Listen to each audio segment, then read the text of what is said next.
Tudo bem, pessoal? Nós sabemos que as informações técnicas obtidas nos levantamentos de solo são importantes, para a identificação dos solos e para a determinação do seu potencial de uso. Por isso, é fundamental que os profissionais responsáveis pela gestão dos recursos naturais entendam os dados pedológicos. Meu nome é Fabrício Pedron, sou professor do Departamento de Solos da UFSM e nesse vídeo eu vou tratar sobre a interpretação de dados pedológicos. Que dados são esses? Como organizá-los para facilitar a interpretação? De modo que a proposta não é esgotar o assunto, mas contribuir para que vocês possam iniciar a prática interpretativa desses dados. Bora lá! Antes da gente iniciar o assunto, eu gostaria de convidá-los para conhecer um pouquinho mais sobre o Museu de Solos do Rio Grande do Sul. Então, seguir o museu no Instagram e conhecer o site do museu, onde tem disponível informações sobre as diferentes unidades de solos mapeadas aqui no estado do Rio Grande do Sul. Então, é um ambiente importante para que vocês tenham como referência esses dados quando precisar. Sabe que os dados vão estar disponíveis lá no site do museu. Tá bom? Então, fica o convite para vocês conhecerem esse espaço, para poder, então, quando necessário, utilizar as informações. Muito bem, quando nós nos propomos então a fazer essa interpretação de dados pedológicos, nós pensamos que dados são esses. Então são aqueles dados oriundos dos relatórios de levantamentos de solos. Então, quando a gente faz um levantamento de solos, a gente obtém dados ambientais, morfológicos e também dados analíticos referentes a questões, aspectos químicos e físicos referente ao perfil do solo. Então, esses relatórios trazem esses dados e são esses dados que a gente vai usar, então, para fazer essa interpretação chamada de pedológica, aqueles dados que são resultantes da avaliação morfológica lá do perfil e depois dessas análises, então, químicas e físicas. Eventualmente, a gente pode usar também apenas uma observação de campo, certo? O técnico está no campo, está fazendo uma observação, então, do perfil do solo para sua identificação, e aí pode também fazer a interpretação dos dados morfológicos e ambientais, obtidos diretamente no campo. Um ponto que eu gostaria de destacar é a forma como esses dados são apresentados nos relatórios de levantamentos. Então, existe uma forma padronizada de apresentação desses dados. Aqui a gente tem a descrição geral, que se refere à descrição ambiental, onde são apresentadas uma série de informações referentes à posição da paisagem, onde é o perfil do solo, onde o solo, aquele perfil representativo, então, se encontra. Então, a gente vê aqui a própria classificação, vou destacar alguns importantes aqui, o material de origem, a situação de declive, onde ocorre esse perfil, se existe pedregosidade ou rochosidade, o relevo, onde se encontra o solo, a drenagem desse solo, se existe algum processo erosivo aparente e assim por diante. Então, essas informações ambientais, vocês vão ver que elas vão ser utilizadas também na interpretação de uso das limitações e da potencialidade desses solos.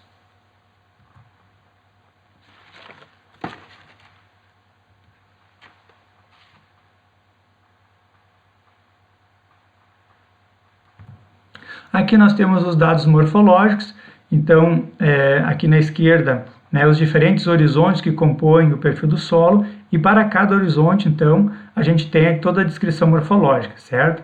Desde a profundidade, a cor do solo, a textura, a estrutura, a consistência, a porosidade, e aqui a transição, então, entre os horizontes.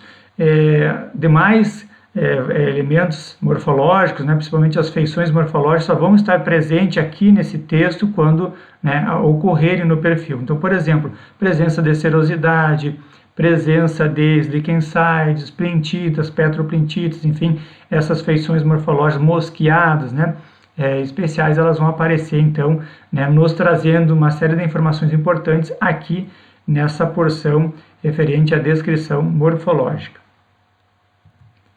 Na sequência aqui nós temos os dados analíticos, aqui a análise granulométrica, então os diferentes horizontes, profundidade, e aqui os dados referentes à fração total, fração grosseira, aqui fração grosseira, aqui a terra fina, relação silt-argila, e os dados referentes à granulometria, então, areia, silt e argila. São dados importantíssimos que a gente vai usar também na interpretação dos solos. E também aparece, né, nesses relatórios os dados químicos, né, basicamente aqueles dados de rotina, né, também considerados lá na avaliação da fertilidade do solo, como pH, bases trocáveis, né, a soma de bases, os cátions ácidos, pH 7, né, CTC, pH 7, perdão, aqui a saturação por alumínio e por bases, né, fósforo e potássio e o carbono orgânico. Então são exemplos de dados químicos que a gente também pode estar utilizando nessa interpretação desses dados pedológicos. E nesses levantamentos também sempre aparece, né, ou deveriam pelo menos, a imagem, o registro da imagem, tanto do perfil do solo quanto da paisagem. E essas imagens são importantes para que a gente possa, para nos auxiliar na interpretação de como esse perfil se constitui, como ele é e como ele vai se comportar com base, né, nos seus elementos presentes aí. Então, quando a gente não tiver, no caso desses dados, a gente vai ter que se basear somente naquela descrição morfológica e ambiental, né, e eventualmente a gente fazendo um levantamento direto no campo, uma avaliação direta no campo, a gente vai tá visualizando ali o perfil e também a paisagem. Mas são imagens, né, importantíssimas para a gente perceber detalhes, enfim, né, entender melhor como é que o solo se constitui e como ele vai se comportar. Vocês devem ter reparado que os dados pedológicos que a gente está trabalhando, eles não se referem apenas aos dados do solo, né, mas também inclui aí aspectos da paisagem. Então, esse conjunto de dados representa, de fato, a cobertura pedológica da paisagem, né? Por quê? Porque a gente tem, muitas vezes, por exemplo, nesta imagem, esta área de baixada aqui, é uma área de deposição, né, comparado com o relevo, com toda a paisagem. A gente pode ter solos aqui, né, que tem um elevado potencial de uso, um solo muito fértil, né, desenvolvido, profundo, mas que por alguma circunstância aqui da paisagem, né, esse solo pode apresentar talvez alguma limitação mais severa. Nesse caso aqui, talvez uma inundação permanente, né, com uma dificuldade grande de drenagem. Já nessa porção mais alta da paisagem, nessas áreas mais declivosas, talvez a gente tenha até um solo com alta fertilidade, mas que muitas vezes pode apresentar limitação ou de muita pedregosidade, ou então, por exemplo, de impedimento à mecanização.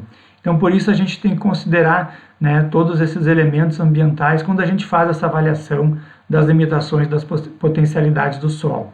Aí eu lembro também da definição de terra, né?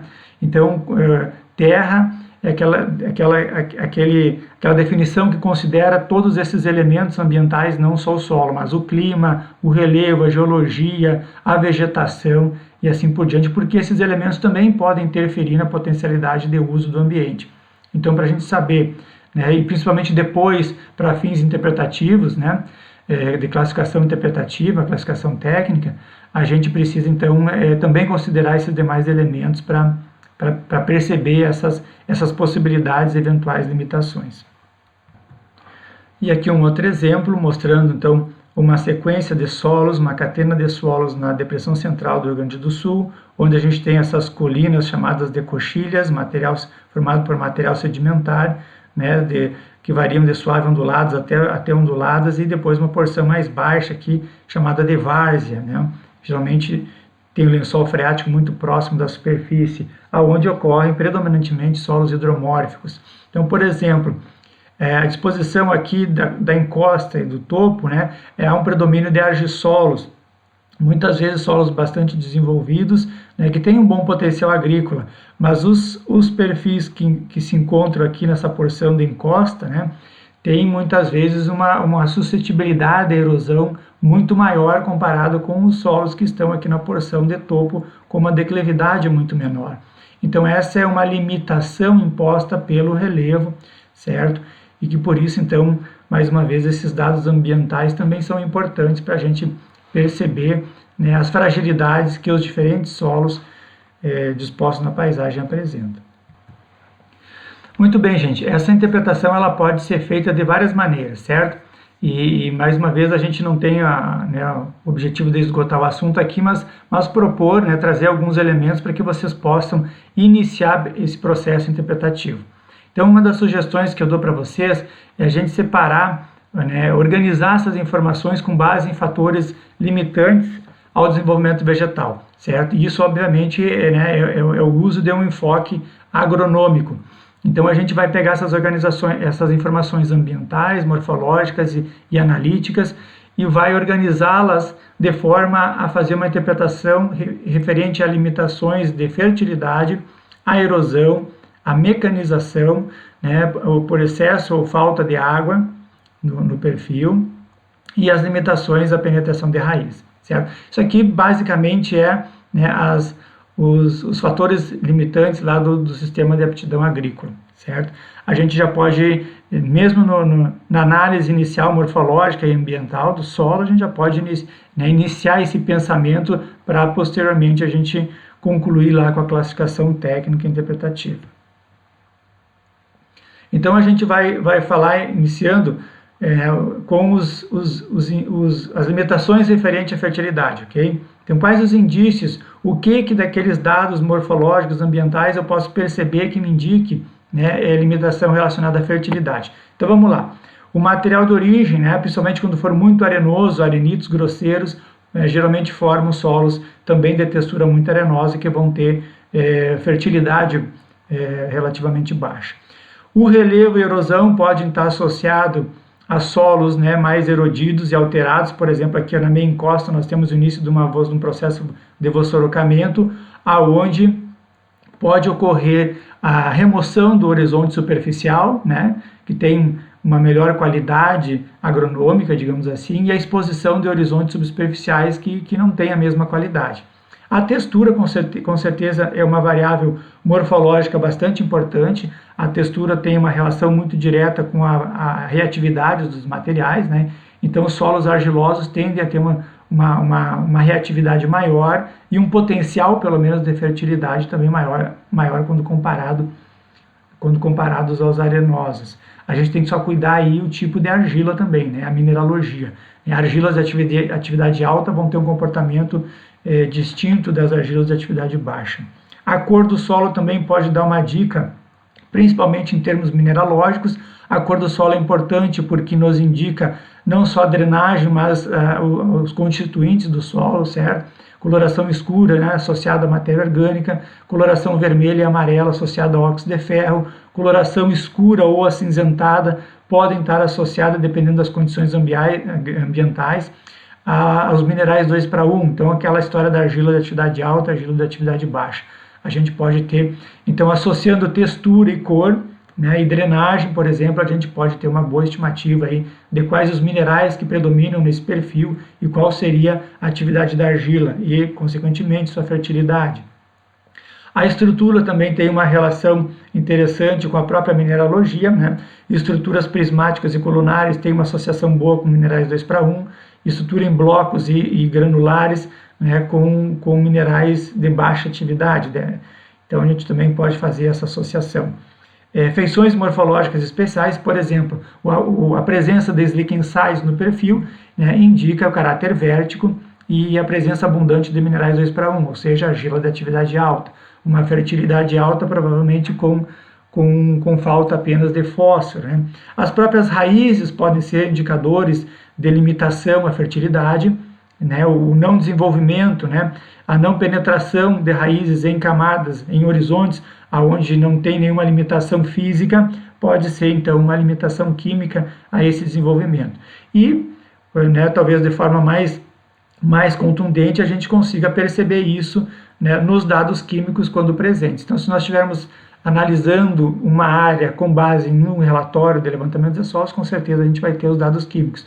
Entretanto, se a gente estiver fazendo uma análise diretamente no campo, aí a gente ainda não teria, né, esses dados e faria, então, essa estimativa com base nesses outros elementos ambientais e morfológicos. Em relação aos indícios que podem nos indicar, então, limitações à erosão, a gente pode também tirar alguma informação do material de origem. Nesta imagem aqui a gente tem argissolos extremamente erodidos, vossorocados, né, em um ambiente aqui no Rio Grande do Sul formado por material geológico muito arenoso, certo? Os arenitos eólicos da formação Botucatu e formação Guará. Então, mais uma vez, esses materiais de origem muito arenosa, eles podem, né, conferir aos solos uma fragilidade e erosão maior. O clima é importantíssimo, né?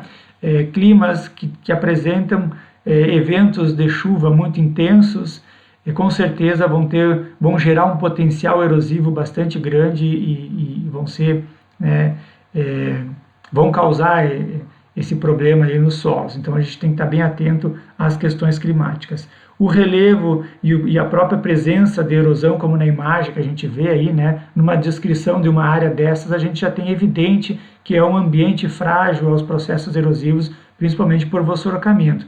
E a posição no relevo é muito importante. Quanto mais declivoso o relevo, né, mais chances a gente tem de escoamento de água superficial, com maior velocidade, maior energia, então, para, né, carregamento de partículas. A textura e o gradiente textural também são importantes, né? Solos arenosos tendem a ter, apesar de terem uma porosidade, né, interessante, uma boa infiltração, são solos que tendem a ter uma estrutura mais frágil e por isso serem bastante suscetíveis, né, aos processos erosivos. A presença de gradiente textural também confere um aumento da suscetibilidade à erosão. Então, no caso dos argissolos que apresentam um B textural, né, principalmente aqueles mais próximos da superfície, e ainda com presença de horizonte E, a gente tem um potencial erosivo bastante grande, tanto superficial quanto subsuperficial, né? A sequência de horizontes, então, também afeta, né? Se o solo tem, por exemplo, como nós comentamos, um B textural ou um B, né, argiloso que promova um gradiente textural mais elevado, e isso mais próximo da superfície, ou um contato lítico muito próximo da superfície em uma área mais declivosa, isso vai potencializar também a fragilidade e erosão. A transição entre horizontes também é importante, porque quanto mais abrupta, né, quanto mais rápida for a transição de um horizonte para outro, principalmente quando associado a gradiente textural, a gente tem uma maior dificuldade na infiltração tanto de água quanto de raízes. E isso, então, né, nos indica muito claramente, né, um potencial erosivo maior. Então, aqueles perfis mais profundos, com horizontes que apresentam transição difusa, né, gradual, difusa, são perfis que têm uma condição de infiltração de água, né, mais tranquila. Ao passo que aqueles que têm transição abrupta ou abrupta clara, a gente tem que ter uma atenção maior. E as próprias raízes e a estrutura, então a morfologia das raízes nessa camada superficial do solo e a própria estrutura, né, nos indicam muito facilmente também, inclusive em termos visuais, a presença de seção compactada, que é muito comum nas nossas áreas agrícolas, né, onde se usa o plantio direto. Então, a gente consegue visualizar isso sem dificuldade, né? Com um pouco treinamento já é possível visualizar e sentir com o manuseio, né, o fincar da faca, enfim, perceber essa estrutura mais adensada, né, resultante desse processo de compactação a profundidade de 10 centímetros mais ou menos, e com certeza, né, mesmo sendo um solo profundo, um solo bastante poroso, enfim, que tem uma boa capacidade de infiltração de água, se tiver compactado superficialmente, ele vai ter um comportamento diferenciado que favoreça o escoamento superficial e a ocorrência, então, de erosão aí em sulco, né, e eventualmente até mesmo em vossorocas. Muito bem, a mecanização, né, o potencial de mecanização ou as limitações da mecanização, elas podem ser visualizadas, percebidas, principalmente pelo relevo, né? O relevo, então, bastante declivoso, acima de 20, 25% já é uma declividade que limita bastante, ou muitas vezes impede, inclusive, a mecanização. Então, vejo na imagem de baixo aí, né, uma área bastante declivosa e já preparada com, né, sistema convencional, com revolvimento, enfim, para o cultivo agrícola. Com certeza não foi preparada com equipamentos, né, com mecanização. Isso aí provavelmente com tração animal ou preparada manualmente. Mas vejam que então o relevo ele é fundamental, né? Um relevo adequado pode impedir a mecanização da área. Pedregosidade e rochosidade também, né, podem dificultar, e muitas vezes, dependendo do volume, da quantidade e do tamanho desses materiais, né, se for rochosidade, a gente já tem uma limitação aí que impeça, inclusive, a mecanização. Muitas vezes a pedregosidade e rochosidade pode dificultar ou mesmo impedir até mesmo em áreas planas, né, desde que presente. Erosão em sulcos ou vossorocas, também a presença desse tipo de erosão na área, né, vai limitar a mecanização e muitas vezes, né, ou em alguns casos, impedir também a mecanização, principalmente com a presença de vossorocas, né. Então é muito comum os produtores corrigirem quando há a erosão em sulco, fazer, né, um alisamento do terreno ali, né, e trazer material externo para tapar esses sulcos, justamente para evitar, dificultar a mecanização. Lembro para vocês que não basta, né, tapar os sulcos que frequentemente aparecem nas nossas lavouras, mesmo em lavouras argilosas, né, com latossolos, onde o solo é profundo, argiloso, lavouras com plantio direto, com palhada. Né, a gente precisa resolver, né, a causa do processo erosivo, né. Tapar o sulco, remendar a área, não vai resolver, porque no próximo ano a gente vai ter o sulcamento novamente. Então a gente precisa utilizar práticas conservacionistas que de fato resolvam, né, qual é o problema, qual é a causa desse sulcamento na superfície, é o escoamento hídrico. Então a gente precisa criar alguma prática de manejo, a mais indicada são os terraços, que segure a água na lavoura e que impeça que essa água corra superficialmente, né, transportando o solo e promovendo o sulcamento ou vossoracamento da área, certo? A drenagem do solo também, né, pode afetar. Solos mal drenados podem apresentar limitação a atolamento, né, enfim, né. Então a drenagem do solo, solos com uma boa drenagem apresentam um potencial maior para mecanização e assim por diante. Então a drenagem também nos indica, né, eventuais limitações. A profundidade do solo, solos muito rasos, com contato lítico muito próximo da superfície, associado à pedregosidade, vão dificultar o preparo, né? Muitas vezes nós temos neossolos litólicos em áreas praticamente planas, mas que tem um horizonte A de apenas 5 centímetros, 10 centímetros, e isso com certeza, né, independente de haver pedregosidade ou não superficial, né, a simples baixa profundidade do solo ali já vai limitar muito a mecanização e o preparo. E a consistência do solo, né? A consistência do solo, então, é como as argilas, principalmente, que ocorrem no solo, se comportam em diferentes estados de umidade, né? E a gente conhece as argilas expansivas, do tipo 2:1, que quando em abundância no perfil tornam o solo muito plástico e muito pegajoso quando molhado, ou muito duro quando seco, e ainda, né, apresentam um intervalo de friabilidade, que seria aquele intervalo de umidade ótimo para trabalho do solo, muito pequeno. Então são condições, né, que limitam muito a mecanização, o preparo do solo, e a gente precisa estar atento, né, previamente com essa análise dos dados pedológicos. Já o excesso ou a falta de água pode ser percebido, então, pelos dados climáticos também, né? Se a gente tem um clima que tem déficit hídrico, a gente vai ter problema de falta de água, assim como se nós tivermos um clima, um ambiente onde chove muito, a gente pode ter, né, dependendo da situação da geomorfologia do terreno, a gente pode ter excesso de água. A vegetação natural também pode ser, né, uma contribuição para perceber né, muito associada com o clima. Então, se é uma vegetação naturalmente, né, de ambiente com baixa umidade, a gente já pode estimar aí essa condição. A drenagem, né? A drenagem fala muito, se é um solo mal drenado, a gente provavelmente vai ter problemas de excesso de água, ao passo que se for um solo muito bem drenado, a gente pode ter, dependendo da distribuição de chuvas, também problemas de falta de água. Okay? O relevo, certo? Quanto mais declivoso, menor é a umidade no ambiente, né? Quanto mais plano, maior é o acúmulo de água, maior a umidade. Então pode haver falta de água em áreas mais declivosas, ao passo que pode haver também excesso de água em áreas mais planas.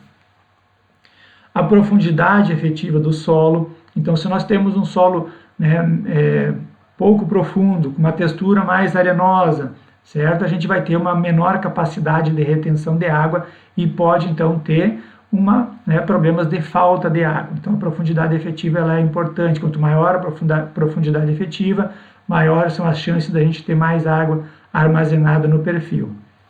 E a textura e mineralogia também podem afetar, né, excessos ou falta de água. Solos mais argilosos retêm mais água, mas também tem uma drenagem mais lenta, né? Argilas 2:1 conferem aos solos uma drenagem mais lenta também, certo? Uma dificuldade maior de drenar.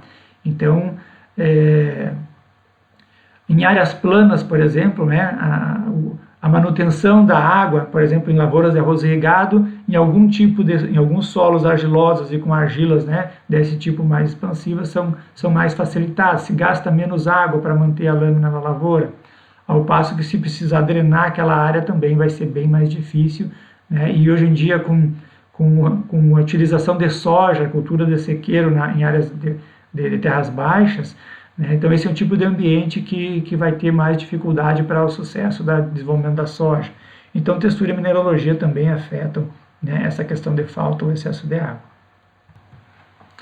E a penetração de raízes no solo é fundamental, certo? Se a gente pretende utilizar esse solo para o bom desenvolvimento das plantas, a gente precisa, né, fornecer um ambiente ideal para que essas plantas se desenvolvam. E isso tem uma relação direta com a possibilidade de penetração sem limites das raízes no perfil. Então vamos lá. A presença de pedregosidade e rochosidade são fatores limitantes, né, que com certeza vão causar aí, né, problemas para o desenvolvimento das raízes, principalmente problema físico, né? A drenagem do ambiente também nos informa, né, sobre essas limitações. Por exemplo, seções do perfil hidromórficas, né, mal drenadas, elas podem limitar ou impedir o desenvolvimento de raízes não adaptadas a esse tipo de ambiente, né? Ou solos totalmente hidromórficos vão limitar o desenvolvimento de plantas que não são adaptadas a essa situação. A sequência de horizontes e a sua espessura também, né? Então, os solos que têm, por exemplo, presença de B textural, né? Um B textural muito próximo da superfície, muitas vezes as raízes ter limitação para a infiltração nesse horizonte B textural, adensado naturalmente. A presença de um contato lítico com uma imagem que é muito próximo da superfície, 20 centímetros de horizonte A, sobre o arenito duro, onde as raízes não conseguem penetrar. Então isso também vai ser um fator limitante, né, tornando essa camada aqui mais frágil, né, com baixa retenção de água, enfim, exceto no arenito aqui, que o arenito ele tem caráter aquífero, né? Então ele ainda permite uma retenção de água, muitas vezes até ele pode sustentar esse ambiente aqui, né, por mais tempo, justamente porque ele tem essa porosidade aí, que permite a transmissão de água. E a transição entre os horizontes, né, associada a esse gradiente textural também, isso afeta com certeza a penetração de raízes. A própria raiz, o item raiz pode ser visualizado, interpretado. Então, se as raízes, né, se desenvolvem ao longo do perfil, se elas apresentam, né, curvaturas, enfim, desvios de algumas seções, pode ser indicativos, então, de alguma limitação ou física ou química. E a presença de feições morfológicas especiais, como, por exemplo, plentitas e petroplintitas, né, são nódulos que conferem limitação física à penetração de raiz. Então, o volume dessas feições, né, o tamanho dessas feições, a posição no perfil dessas feições vão ser bastante importantes para a gente fazer essa interpretação de se elas, de fato, conferem limitações ou não necessariamente. Muito bem, dito isso, então a gente agora vai, depois de visto aí os 5 pontos, né, que nós utilizamos para balizar a nossa interpretação em relação à presença ou não de limitações, certo? Mais uma vez, utilizando dados, né, os dados pedológicos dos levantamentos de solos, então os dados ambientais, morfológicos e analíticos, e eventualmente, mesmo sem, né, estando no campo, sem os dados em mãos, fazendo uma avaliação direta do perfil do solo e da paisagem, a gente também pode utilizar uma série de informações morfológicas e ambientais para chegar a uma interpretação bem importante sobre esse comportamento dos solos. E agora a gente vai fazer então um treinamento, né, tentar praticar essas informações que a gente conversou. Então, primeiramente nós vamos utilizar dados de imagens, certo? Do perfil do solo e do ambiente onde esse solo ocorre, ok? E também com base na classificação taxonômica desse solo, que é um produto também, né, que faz parte do pacote, vem junto lá com os dados pedológicos dos levantamentos. Então vamos lá, nós temos aqui um argissolo vermelho distrófico arênico. Então aqui está o perfil, ó, né, um horizonte A, aqui, um horizonte E entre o A e o horizonte B textural. Né? Uma mudança aqui bastante rápida do E para o B, indicando que tem um gradiente textural, uma mudança praticamente abrupta, de uma camada mais arenosa, de uma seção mais arenosa para outra subsuperficial mais argilosa.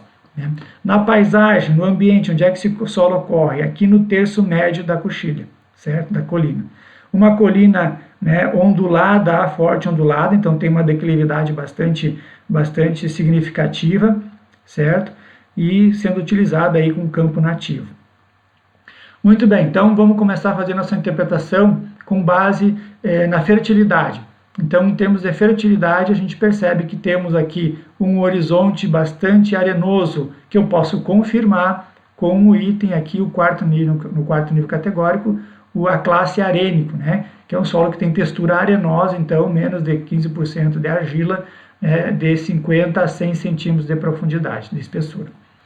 E também pelo item distrófico, que me indica que é um solo que apresenta baixa saturação por base.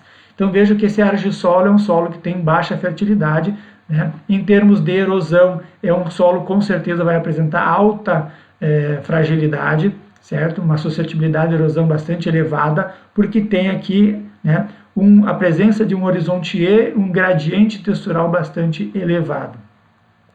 E ocorre num relevo, né, ondulado a forte ondulado. Então, com certeza, este solo não pode, em hipótese alguma, ser cultivado sem um sistema plantio direto, sem práticas conservacionistas que impeçam que a água escoe subsuperficialmente por este horizonte E, promovendo canais, né, erosão subsuperficial por pipings, e também não escoa superficialmente, promovendo a abertura de sulcos e na sequência, vossorocas.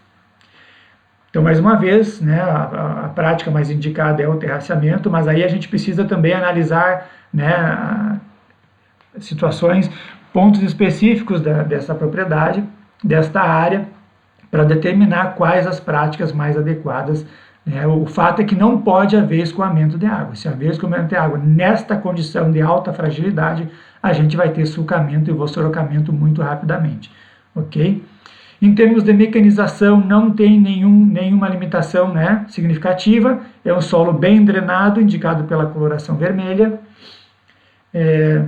Excesso de água também não tem, essa coloração vermelha que também indica no horizonte B textural, né, uma boa drenagem, então não temos problemas de excesso de água, mas poderemos ter problemas de falta de água se houver algum déficit hídrico temporário. Então esta camada superficial é bastante arenosa e por isso tende a reter menos água, certo? E isso pode se refletir aí em menor umidade disponível para as plantas, principalmente com períodos de baixa precipitação. Então, na sequência, a gente pode fazer uma conferência aqui, né, para este argissolo vermelho distrófico arênico. Então, a gente tem, né, limitação à fertilidade forte, porque apresentam horizontes A e E arenosos. Em relação à mecanização, então apenas ligeira, se houver eventuais vossorocas na área, então com certeza vão dificultar a mecanização, não era o caso daquela área. Em termos de erosão, muito forte, porque o relevo é ondulado, né, forte ondulado, e apresenta gradiente textural alto, então isso potencializa a suscetibilidade à erosão. Em termos de falta, o excesso de água é apenas ligeira a moderada a limitação, né? Isso só então em caso de haver restrição hídrica. E em relação ao desenvolvimento de raiz, também ligeira a moderada em caso de restrição hídrica e também se caso este gradiente textural estiver muito próximo da superfície e aí dificultando ou limitando a infiltração das raízes. Tá? Então é muito comum nesta mesma região a gente ter o B textural a 20 centímetros, se houver processo erosivo até menos. né? Aliás, é comum a gente encontrar afloramento do horizonte B textural, né, pelos processos erosivos que ocorrem nesse tipo de ambiente, pelo descuido, né, o uso do solo de forma inadequada. Então vejam quantas informações nós conseguimos obter apenas olhando a fotografia, certo? Imagens do perfil e do ambiente onde ocorre o solo e também nos baseando aqui na própria classificação. Vejam que fazendo uma análise, então, né, mais apurada ainda, manuseando, estando no campo, ou então utilizando os dados morfológicos de forma mais detalhada, a gente consegue ter uma boa ideia de como esse solo se constitui, como ele vai se comportar, né, que é o objetivo da nossa interpretação desses dados pedológicos. Na sequência, nós temos um segundo ambiente, então, para a gente praticar. Agora nós temos um latossolo vermelho aluminoférrico típico, certo? Então esse aqui é o latossolo, um solo, né, formado pelo processo de latolização, profundo, argiloso, bastante homogêneo, com distinção entre os horizontes, né, dificultada em termos visual, porque, né, dada essa homogeneidade, um solo que tem, né, naturalmente uma baixa fertilidade, são solos mais desenvolvidos e mais intemperizados. Esse daqui já nos indica que é um aluminoférrico, ou seja, tem teores de alumínio mais alto no perfil, e especialmente no horizonte BW, e isso é condicionado pelo um grau de alteração, né, mais elevado. Ocorre em coxilhas bastante alongadas, né, mas com declividade aqui, né, ondulada, certo? Então uma declividade também, né, perigosa, já suficiente para permitir, para convidar a água para correr aqui na superfície. Dá para perceber que, comparado com a coxilha do argissolo anterior, aqui é mais alongada, porque é material vulcânico, certo? Mais argiloso, mais estável, enquanto que os materiais sedimentares, né, são mais frágeis de secamento, por isso tendem a ter declividades mais acentuadas. De qualquer maneira, a gente vai fazer e podemos iniciar essa interpretação pelos processos erosivos, né? São solos profundos que têm uma boa drenagem, né? Pelo menos naturalmente eles têm boa porosidade, boas características físicas, então permitem uma boa infiltração de água. Entretanto, é uma área agrícola e, como nós já comentamos, as nossas áreas agrícolas apresentam compactação superficial, né, em boa parte das áreas, naquelas utilizadas com plantio direto. E esta compactação pode favorecer o escoamento superficial e aí a abertura de sulcos, né, erosão por sulcos, laminar e por sulcos nestas áreas. Então são solos que devem ter uma suscetibilidade moderada, né? Obviamente, se a gente utilizar práticas conservacionistas, a gente pode reduzir, né, muito, de forma significativa, essas limitações. Então são solos, né, bem drenados, o vermelho aqui me indica que ele é bem drenado. Em termos de fertilidade, então são solos que têm baixa fertilidade, né, o termo aluminoférrico me indica, o próprio latossolo, a latolização, já vai me levar para esse pensamento. Em termos de excesso ou falta de água, excesso de água não temos, é um solo vermelho, bem drenado, e falta de água, né, se este ambiente apresentar uma distribuição boa de chuvas, nós também não teremos falta de água, porque é um solo argiloso, com boa porosidade, boa retenção de água. Entretanto, havendo períodos de déficit hídrico, a gente pode ter falta de água, então, certo? Ocasional por questões climáticas e não de solo. Tá? Mecanização praticamente não tem limitação alguma, né? Então, só se eventualmente a área for muito mal manejada e houver abertura de sulcos, né, mais profundos e também vossorocas, que é possível, né? Se encontra aqui no Planalto do Rio Grande do Sul esta condição, aí sim nós teremos uma limitação à mecanização. Que mais? E a penetração de raízes, né? Praticamente a única limitação que a gente tem aqui são duas: a camada compactada, quando o solo for mal manejado, aqui na profundidade em torno de 10 centímetros, e também, né, os altos teores de alumínio e baixa fertilidade, que precisam ser corrigidos para que essa limitação então seja resolvida. Se não houver a manutenção, né, da qualidade química do solo, persistirá então esta limitação à penetração de raiz também. Ok? Muito mais ao desenvolvimento, né? Então, agora conferindo, o nosso latossolo vermelho aluminoférrico típico apresenta limitação tão forte em termos de fertilidade, né? A coloração e a profundidade indicam o processo de latolização, como nós falamos, né? Também confirmado pela própria classificação do terceiro nível, aqui o aluminoférrico. A mecanização é praticamente nula. Temos boas condições de terreno, né? Solo firme, estável, bem drenado. A erosão é moderada, podendo inclusive ser forte se tiver, mais uma vez, a compactação, né, superficial. Então, relevo ondulado, né, e eventos de chuvas intensos, isso aqui é um ponto importante que eu chamo a atenção, mesmo neste latossolo, né, ou mesmo num solo com declividade suave ondulada, né, uma declividade relativamente baixa. Solo profundo, bem poroso, argiloso, com uma bela de uma palhada superficial, um plantio direto bem feito, mesmo nestas condições, a gente pode ter problema de transporte de solo devido a esses eventos muito intensos que têm ocorrido todos os anos, né?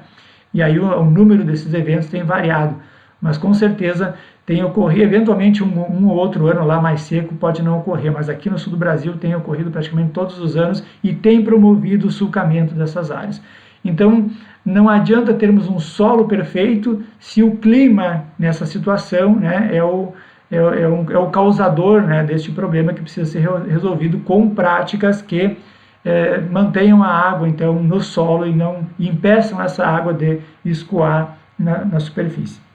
Termos de excesso ou falta de água só se houver restrição hídrica, pode ter falta, e o desenvolvimento de raízes, então, em caso de restrição hídrica, né, ou então se persistir a acidez por falta de manutenção, como nós já comentamos. Muito bem, nosso terceiro ambiente para praticarmos a interpretação dos dados pedológicos é um neossolo litólico distrófico fragmentário.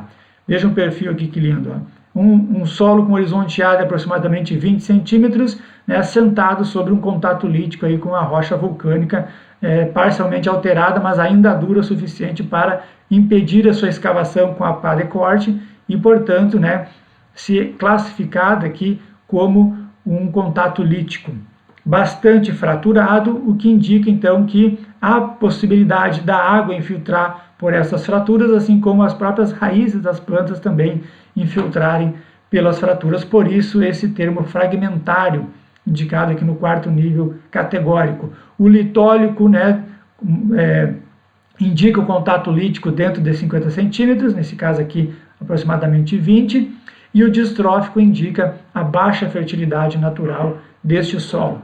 Então vejam que ocorre nesse tipo de paisagem, certo? Onde tem uma declividade aqui também forte, ondulada, né, que vai com certeza limitar o solo em termos de erosão, né? Aumentar a sua fragilidade e erosão. Então vamos começar pela própria erosão, né? Ocorre em declividade bastante acentuada, né? A profundidade efetiva do solo é muito pequena, então isso já coloca esse material como um material extremamente frágil aos processos erosivos, né? Se no latossolo eu preciso cuidar, aqui eu não posso me dar o luxo de perder 1 centímetro de solo, 1 milímetro de solo, porque eu vou perder uma porcentagem bastante grande do perfil, visto que o nosso perfil, neste caso, tem apenas 20 centímetros. E, mais uma vez, em muitas áreas, a gente não tem 10 centímetros de solo. E aqui nós temos uma massa bastante homogênea de solo, o que não é comum aqui na nossa região. O mais comum é a gente encontrar uma pedregosidade interna aqui bastante grande, né, de no mínimo 30%, o que também diminui aí, limita mais, né, o solo em termos de retenção de água, de mecanização, de infiltração de raiz e assim por diante. Então já colocaria como limitação forte, muito forte para a erosão, tá? Mecanização também, né, vai ter, talvez aqui, mesmo com esse terreno, com essa declividade forte ondulada, né, mas vai ter problema de pedregosidade associada, inclusive aqui essa rugosidade na imagem mostra afloramento de pedras, né, de fragmentos ali do tamanho que são enquadrados como pedregosidade. Então, resíduos de saprolito, de rocha, enfim, que conferem pedregosidade a esse tipo de ambiente e podem limitar a mecanização. Limita em termos de qualidade de preparo, de semeadura, limita em termos de quebra de implementos, né, e assim por diante.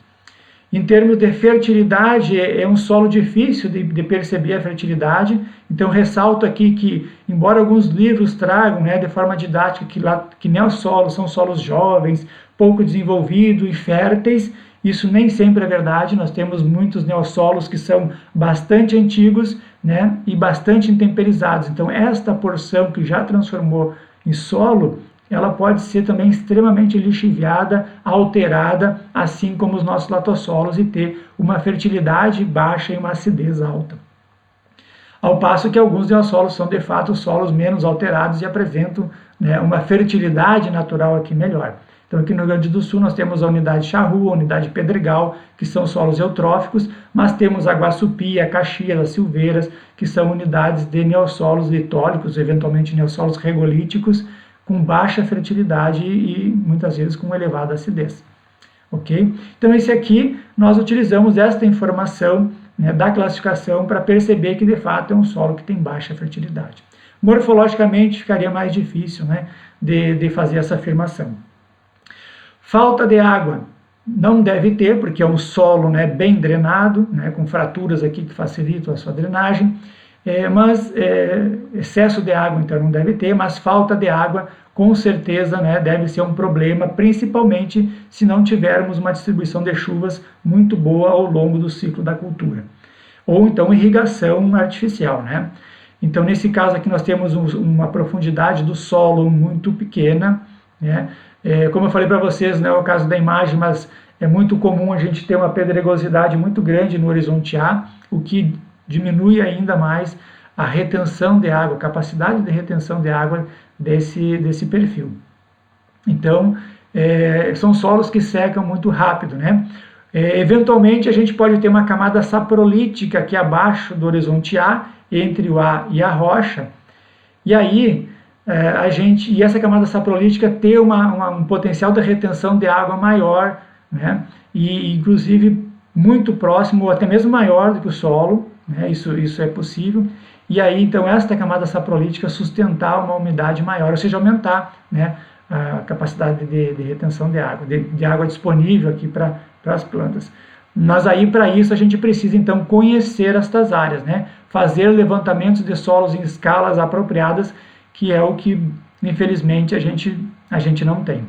Então, não dá para contar com essa informação se a gente não for lá fazer esses levantamentos detalhados. Então, mais uma justificativa, certo? Para que a gente tenha essas informações, porque elas, de fato, afetam, né, o potencial de uso, as práticas de manejo que a gente pode aplicar, enfim, e o sucesso, né, da utilização dessas terras quando implementados de maneira adequada.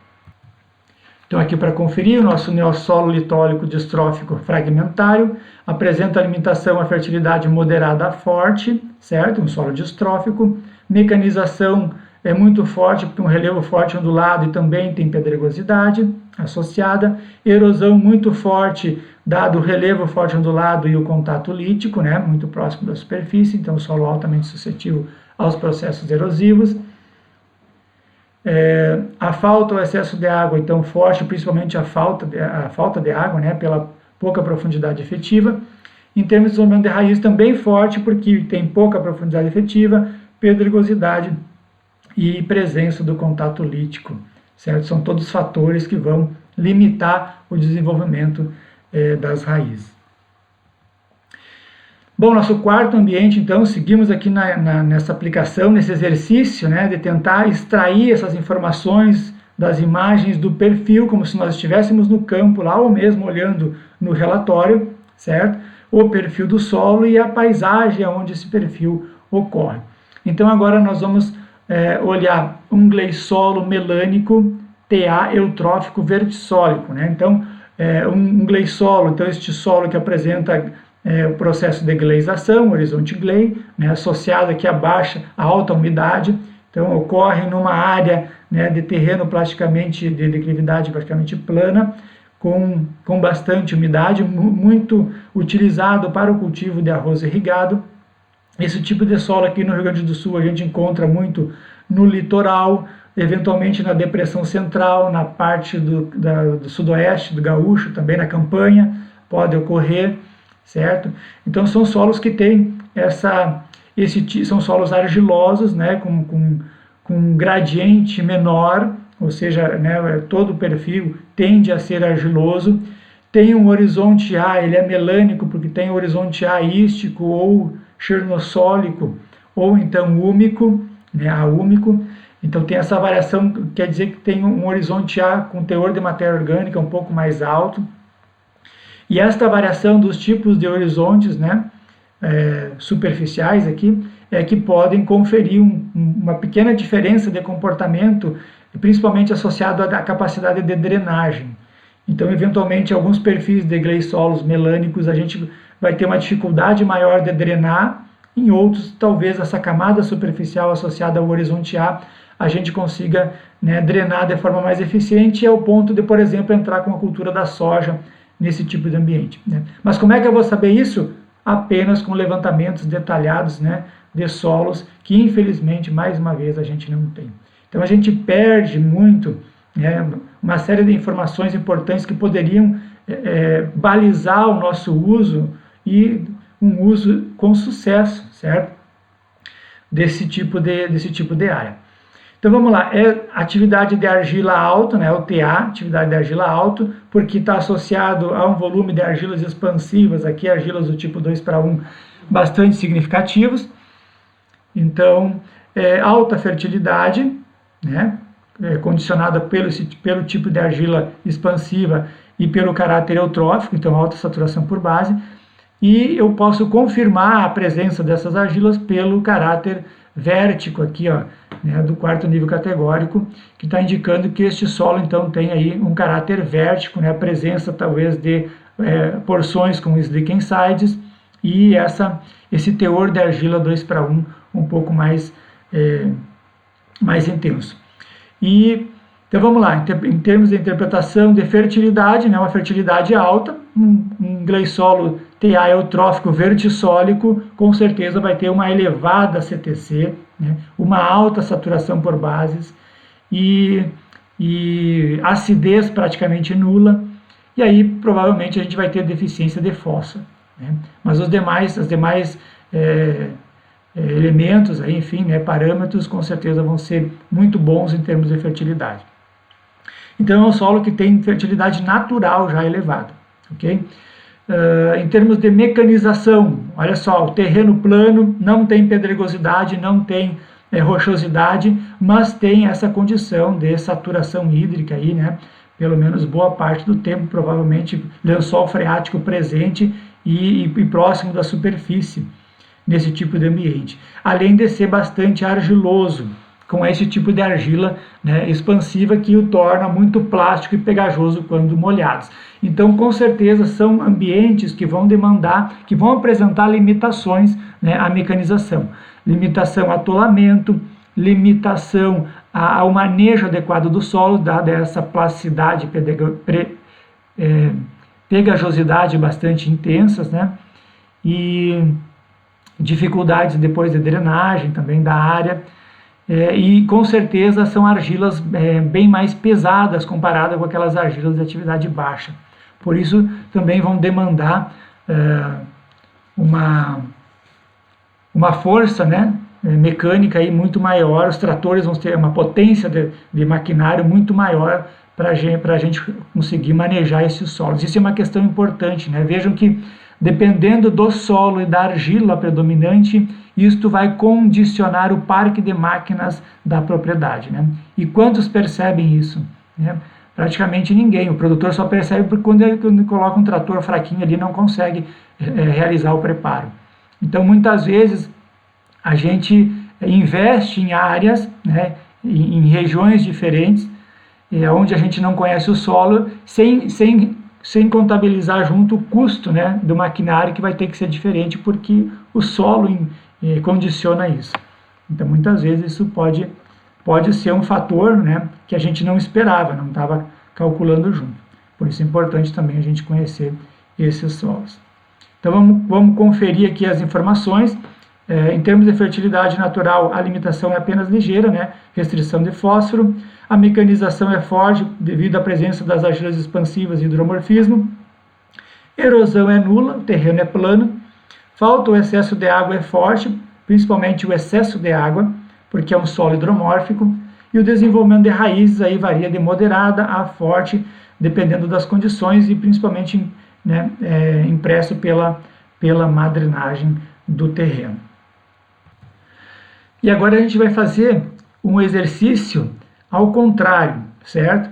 No ambiente 5, no nosso exemplo 5 aqui, a gente vai não considerar a imagem inicialmente, mas os dados presentes nos relatórios, certo? Então a gente vai iniciar com os dados ambientais, aqui a descrição geral. Então vamos lá, olha só, nós vamos trabalhar com neossolo litólico eutrófico fragmentário, textura média, relevo suave ondulado e substrato vulcânico. O relevo é suave ondulado, mas é um neossolo litólico, né, o solo raso, com boa fertilidade e que tem o contato lítico ali, né, fraturado. O que mais eu posso extrair aqui?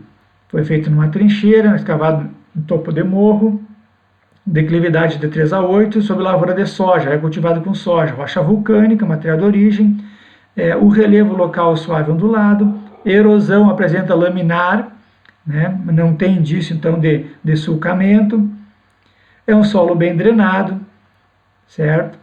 Então essas informações ambientais nós vamos agora agregar as informações morfológicas. Então vamos lá, apresenta um horizonte A/CR de 18 centímetros, um horizonte CR, né, ou camada CR, né, mais usada camada CR de 18 a 45 e depois a camada RCR de 45 a 55, né, constituindo aqui o contato lítico. Muito bem, então vamos lá. Esse horizonte A/CR, né, é um horizonte onde a gente tem uma parte dele representada pelo A e parte dele já por material saprolítico, por isso tem esse CR aqui, ó. Então esses 18 centímetros não é só de solo. Nós temos uma textura franco-arenosa, né, uma estrutura moderada, pequena, blocos angulares, subangulares e granular, consistência firme a friável, ligeiramente plástico a plástica e ligeiramente pegajosa a pegajosa, muitos poros, uma transação irregular e abrupta, o que é bem comum nesses solos pouco desenvolvidos, né? E vejam que aqui temos de raízes, ó, herbáceas, muitas no A, comuns no CR, poucas e raras no RCR. Então há uma redução, o que é normal também para esse tipo de solo, né, que apresenta maiores limitações em profundidade. As observações para esses solos, né, pouco desenvolvidos são importantes. Ó. O horizonte A/CR apresenta 30% de fragmentos de saprolito.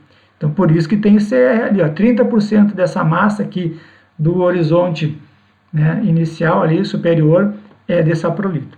Aí o saprolito, né, tem o tamanho dos fragmentos, de até 3 centímetros, e no horizonte CR apresenta saprolitos de 2 a 10 centímetros, então todo ele fraturado e facilmente cortado com a pá.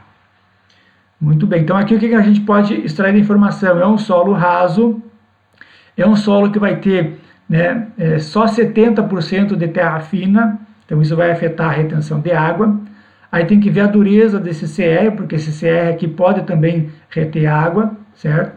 Se for material rochoso, né, talvez não tenha retenção de água, mas sendo saprolito ele também retém água. Vamos adiante. E os dados analíticos, aqui nós temos, ó, então, os 30% de material grosseiro, apenas 70% de terra fina. Temos aqui 20% de argila. Que mais aqui? O pH já não é tão alto, mas vejo que a soma de bases é bem interessante, né? Tem pouca acidez. A CTC razoável, né? 14, praticamente 15 centimol de CTC, um CTC que não é grande coisa, mas é razoável, também não é baixa. Não tem saturação por alumínio, é um solo eutrófico, então é alta saturação por bases, e a gente tem aqui também, né, 2,8% de matéria orgânica. E aí as condições ambientais são essas. Ó. O perfil é este, então o neossolo litólico, aqui o contato lítico pouco antes dos 50 centímetros, então dentro dos 50 centímetros, né? O horizonte A repleto de fragmentos de saprolito e eventualmente de rocha, e a camada saprolítica aqui também, material de solo, né? Misturado com saprolito, mas com predomínio de saprolito. E ocorre nesse tipo de ambiente com lavoura de soja, né? Suave, ondulado. Então vamos lá. O neossolo litólico, né, como nós já vimos, um outro exemplo de neossolo litólico é um solo raso, um solo que vai ter maiores limitações. A mecanização, essa pedregosidade aqui vai afetar. Lembrando que estes solos tendem a ser muito variável na paisagem. Nesse ponto indicado aqui, nós descrevemos este perfil. De repente, 3 metros, 5 metros, 10 metros para qualquer lado, a gente tem um neossolo litólico, né, com o contato lítico aqui em 5 centímetros. Ou a gente possa encontrar um neossolo regolítico, com uma grande camada saprolítica aí, né, que ultrapassa 50 centímetros. Que aí, com certeza, as limitações vão ser diferenciadas. Mas, por conhecer esta área, eu posso afirmar para vocês que o que predomina é com o contato lítico mais próximo da superfície. Ou seja, uma condição que limita ainda mais a mecanização, né, dado a pouca profundidade do solo, né, e a presença de pedregosidade. O relevo aqui não afeta, mas a pedregosidade com certeza. Em termos de erosão, né, é um relevo suave ondulado, mas por ser um solo muito raso, a gente precisa ter um cuidado muito grande para fazer com que esta água infiltre nesse solo e não escoa, né, superficialmente. Então não pode haver né, escoamento superficial de água, porque senão a gente vai ter, né, a destruição praticamente de todo o perfil do solo. Em termos de fertilidade, é um solo que tem, né, boa saturação por base, como nós vimos os dados químicos ali também. Alguns parâmetros podem ser melhorados, mas, né, apresenta uma fertilidade relativamente boa. Em termos de excesso ou falta de água, é um solo que com certeza pode ter falta de água, né? Então precisa ter um manejo que melhore bastante as condições superficiais aqui de matéria orgânica, melhore a estruturação, né, uma palhada bastante significativa, de forma que a gente tenha uma maior retenção de umidade aqui, né, neste pequeno perfil de solo. E para amenizar essa situação aí, né, que pode ser ocasionada por déficits hídricos temporários aí em alguns períodos do ano, principalmente no verão, né, em períodos mais quentes. Excesso de água a gente não tem problema, né, um solo bem drenado. Penetração de raízes também apresenta o problema, né, de esses fragmentos grosseiros, contato lítico, isso tudo vai dificultar a infiltração de raízes. Outra coisa, compactação superficial do plantio direto, também presente nesses solos rasos, e também podem limitar muito as variações de neossolos regolíticas, que são mais profundas, né, e com camada saprolítica que retém mais água. Se houver, então, essa compactação artificial superficial, a gente perde essas funções que esses solos, ou essas porções da paisagem que apresentam um desenvolvimento maior, possam contribuir, então, para uma maior retenção e disponibilidade de água, certo? Então, vamos lá, nosso gabarito, né, a fertilidade natural, ela, limitação apenas ligeira, porque tem, né, uma fertilidade relativamente boa, apenas restrição de fósforo, a mecanização muito forte, né, pedregosidade abundante. Como eu falei para vocês, boa parte desta área tem associação com afloramento rochoso e neossolo mais raso ainda. A erosão, então, é forte, né? O relevo é suave ondulado, mas a profundidade efetiva é muito pequena, então os riscos de erosão aí são muito grandes, a perda de solo, a destruição do perfil do solo é muito grande. Falta o excesso de água devido à profundidade efetiva, ou a falta de água. E desenvolvimento de raízes forte também, porque a profundidade efetiva é pequena e né, tem uma pedregosidade significativa e também a presença do contato lítico. Muito bem. Então, em termos de considerações finais, né, vejam que a gente conseguiu extrair um monte de informações, né, ter informações importantes sobre esses ambientes com base nesses dados pedológicos, então na análise morfológica, na análise ambiental e também dos dados analíticos né, do perfil do solo. E só é possível conhecer esse solo, então, de forma adequada por meio desses dados pedológicos, ou seja, por meio dos levantamentos de solos, né, dessa variação morfológica, do perfil do solo, não só da camada superficial para análise de fertilidade, mas de todo o perfil, para a gente entender o ambiente e entender como este ambiente vai afetar a expressão, né, do potencial genético de cada cultura. E o uso dessas informações é imprescindível para o manejo sustentável dos solos. Vejo que ainda hoje a gente tem, né, áreas de produção e com produtividade muitas vezes até elevadas, né, mas com o sistema de conservacionista, por exemplo, ainda inadequado, promovendo perdas de solo, né, ou compactação do solo. E isso tudo afeta, né, afeta o bolso do produtor, afeta principalmente a qualidade do ambiente, né, não só do solo, mas dos cursos d'água no entorno que recebem sedimento, recebem produto químico, recebem fertilizante e assim por diante, que são aplicados lá nas áreas, né, de cultivo.